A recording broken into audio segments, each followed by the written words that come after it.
So I realise that we're only kind of 4 episodes deep in this final season of The Bad Batch, but with that being almost a quarter of the season done, I wanted to have a very quick mini review just to kind of update people on my thoughts and my theories for the season, because I'll be honest, it's gone far differently than I expected in terms of the structure of the season. I wasn't expecting Omega and Crosshair to have been rescued so soon, and it kind of left us on a big cliffhanger in the last episode, the big showdown, the reunion, between Crosshair and the rest of the Bad Batch. I say the rest of the Bad Batch. Echo isn't there. Tech is dead. I think. I'm pretty certain he's dead. This sounds bad. I hope he's dead.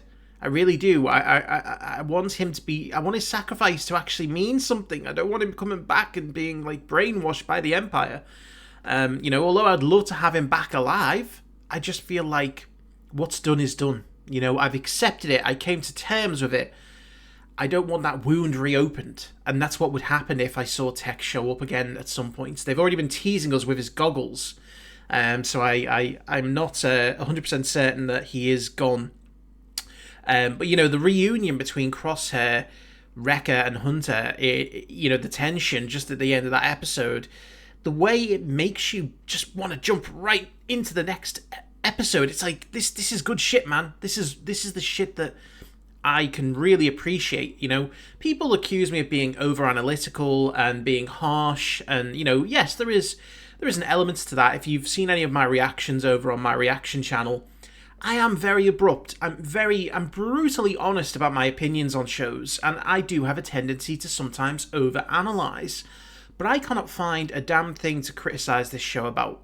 And that goes for the entirety of the show so far, not just this season. The last episode, on paper, you think it's something very, very simple, but they did so many things right in that episode, and they built up so much of a connection between Crosshair and Omega. And there's so many little stories that they're trying to tell us here. And we've added in a new member of the Bad Batch in Batcher. Who would have thought that there was room for an adorable pet on the Marauder? But there is, And I get the feeling that Batcher and Wrecker are gonna get on famously. They are going to have a lot of fun together. And, it kind of makes me sad that this is the final season, because there's so much more that I want to see from this group. But again, all of this kind of positivity, all of the happiness at the reunion, all of the build-up, all of the kind of connections they're building it's just convincing me more and more that they're setting us up for a massive, heartbreaking finale. That they're going to kill off at least 2 members of the Bad Batch. As I said in my kind of pre-season theory video, I think the only person who's safe is Omega. No one else is safe. Not even Batcher at this point. And so, this is going to be a tearjerker of a season. Now, I mentioned that it's gone a bit differently than what I expected, and it really has, because I wasn't expecting, Omega and Crosshair to be out so quickly. They really dealt with that, quite swiftly. And I fail to believe that it's the last time that we will see the group on Mount Tantis. I do feel like something's going to draw them back there. I mean, clearly, the direction that this season's going to go in the next few episodes is handling the stuff with Crosshair, then dealing with the Empire's agents, which are going to be the usual bounty hunters, Cad Bane. I don't know if Fennec Shand is going to be someone who aids the group or comes, to work with the Empire again. And the same for Asajj Ventress. I can't see Asajj Ventress working with the Empire, but we really don't know where her allegiances will lie. And again, until we know more about why she's back, it's going to be hard to make a prediction on that. So, there's definitely going to be bounty hunters that come into play here to bring Omega back to Dr. Hemlock. And so that's where we're going to focus in the short term. There's so much more going on in the background, though. Again, I feel like a lot of this Project Necromancer stuff, the Vault, all that is having so much subtlety placed into it. And it's going to become much more clear later down the line why it's important. And again, for all the videos that I've speculated on who could be in the vault, why it's important, there's one person who I have in mind that I didn't mention in that theory video about who's in the vault, and it's because I still don't believe that anyone down there is getting out alive. And, Quinlan Voss is someone on my mind. Now, we know that Quinlan Voss is free at some point during the middle reign of the Empire, because Obi-Wan sees that he is a member of the Path. The Path hasn't been established yet, so that means that Quinlan, if he is on Mount Tantis, he gets out. He survives at least a few years to be able to get his name etched into that wall. And that's why I'm thinking whoever it is in the vault. I saw someone suggest that it could be younglings. That'd be a really fucking dark twist, wouldn't it?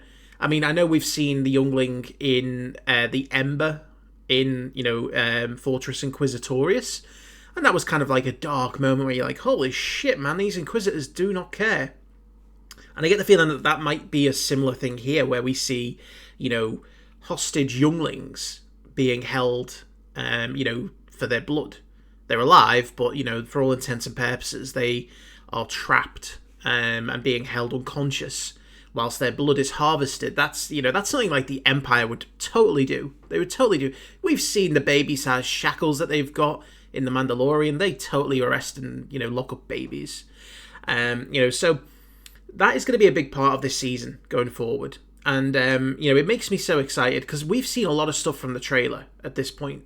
We've not seen the stuff where they take the Juggernaut on one of the planets.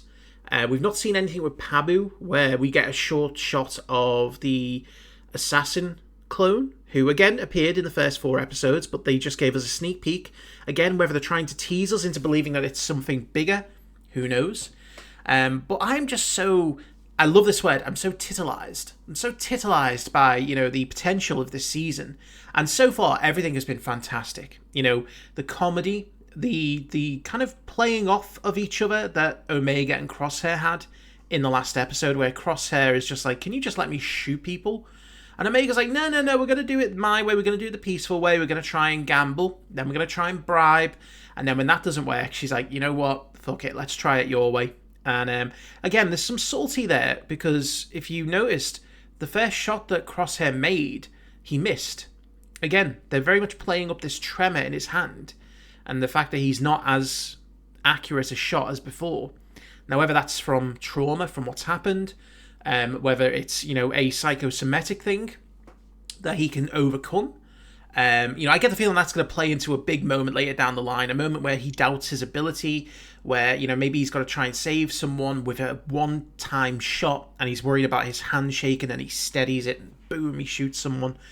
But I think it is going to come into play. There's nothing, this is the great thing, and it relates very much to my wrestling knowledge when I used to be a pro wrestler, and what I used to get drilled into me is the psychology. Everything has to matter. Everything that you do has to have a purpose. And that's what they're doing in the show. Every little thing is going to have a purpose. It might not be a massive purpose, but it means something. And that can come back later down the line and connect up with that moment. And that's what I really like, because I can see what they're doing there. And this isn't even to mention the visuals. Like, this season has stepped up. Like, honest to God. I know it's overpraised a lot for this show, but it honestly deserves it. It is a fantastic looking show, and I think that animation is where the future lies for Star Wars. I'm going to make a video on this later on, because I'm kind of sick of the half-baked live-action stuff, and everything they've done in animation has so far just been brilliant. Like, they know what they're doing with the animation, and you don't have to worry about the restrictions. You can have it in any style you want. You can have anything that your imagination can conjure without having to worry about, how are you going to make that happen on screen? How is it going to look in live action? You can just do it. It's great. And that's why I think animation is the future. But everything that they've done, the soundtrack has been fantastic. Really complemented some of the great moments in the season. And I just feel like they've built it up really, really well. And as I say, leaving us on that cliffhanger was a fantastic little moment that I'm scratching at the walls to try and get to next week's episode. It almost felt like I was robbed, because we got 3 episodes the first week and then just the 1 episode this week. And, so you kind of like, oh, I just want it all now. But then, to be fair, I was moaning about Avatar releasing all 8 episodes at once. But that's because I had to watch 8 episodes of it, upload it, edit it, all in the space of like 2 days, which just tanked my energies. I'd very much be happy to be given full access to the Bad Batch season right now. You know, Disney, if you're watching this, just saying, I wouldn't mind getting early access. But no, you know, again, I do enjoy the slow burn as well. You know, it kind of does, it allows you to kind of linger and think about things and just seeing what people think. You know, one of the things I've really liked about this channel and doing this as a separate thing is seeing everyone's kind of, you know, reactions, their theories, their comments, you know, their thoughts on the show. And on everything else as well that's going on in the Star Wars world, because again, there's lots going on. We're not even going to talk about the video game aspect of things that have been going on recently, but you know, I just thought I'd make this little mini review because they're absolutely nailing it so far, and long may that continue. And again, I'm just sad, but the good thing is that they are advertising for animators, so that means that we are not done yet by a long shot with animation at Lucasfilm. So fingers crossed we get that long-awaited Luke's Academy show that we've been waiting for. Or, you know, again, I'd just be happy with anything, really. Anything that, you know, at least gives us some insight into something new in the Star Wars galaxy. That's what I really want. So anyway, I would love to know your thoughts on the season so far, even if it is only the 4 episodes. Thank you for watching, and I'll see you for the next video.